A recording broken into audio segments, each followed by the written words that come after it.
Comme ça, là, en mode Papa Shark.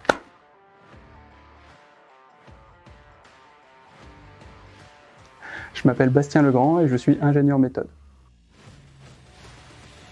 Je travaille chez Adista depuis un peu plus de 11 ans, je suis arrivé en novembre 2009.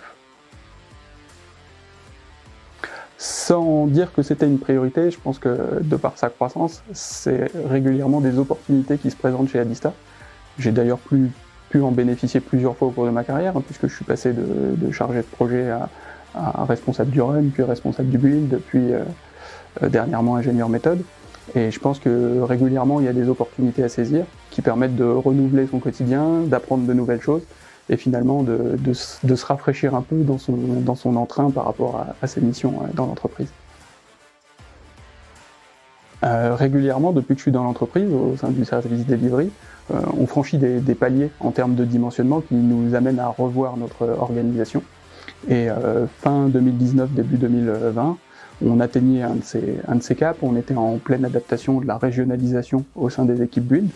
Et en discutant avec mon directeur, Jean-Christophe Bertrand, on a commencé à identifier le besoin d'une personne qui serait plus focalisée sur la métrologie d'activité, les process, les outils. C'est un sujet qui me plaisait déjà avant et je lui ai proposé de me faire évoluer sur ce poste pour pouvoir découvrir de nouvelles choses et puis me lancer dans de nouvelles missions. Globalement, ça s'est plutôt bien passé. Ça s'est fait en 2020, donc 2020 c'était une année un petit peu particulière. Officiellement, j'ai pris mes nouvelles fonctions le 1er juin 2020, donc entre les deux tours de confinement. Du coup, c'est bon, c'était une période un petit peu particulière et on a mis à profit l'été avec les collègues pour que je puisse redonner les dossiers sur lesquels j'étais en tant que RRB et puis monter en charge sur mes nouveaux dossiers en tant qu'ingénieur méthode.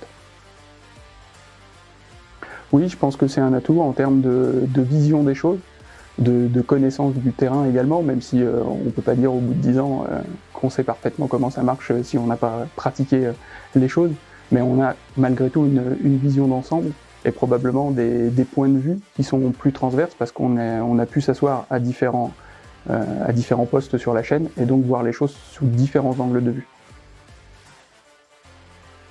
Mais j'ai d'abord eu le soutien de mon directeur qui m'a fait confiance quand il m'a confié ce nouveau poste, et ensuite de tous mes collègues, mes homologues RRB de l'époque, qui ont repris pour certains les équipes que j'encadrais à ce moment-là, et puis au sein des équipes elles-mêmes, les gens qui y travaillaient, qui ont été facilitateurs et qui m'ont permis d'évoluer tranquillement vers mes nouvelles fonctions.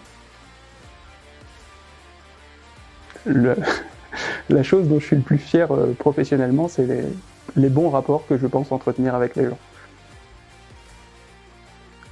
Être une Adistar, c'est appartenir à un groupe, c'est appartenir au groupe Adistar, et être au quotidien avec tous les collègues sympas avec qui on peut travailler dans des contextes techniques riches et toujours très intéressants. Je ne sais pas si je dois le dire parce que tout le monde me dit que c'est une hérésie, mais moi j'adore ça. Le sucré salé, c'est délicieux le sucré salé. Mais il y a plein de gens qui disent que c'est une hérésie de mélanger du sucre salé dans une pizza. Mais dans ce cas, que penser de la chèvre et miel? Ah bah, il faut être cohérent,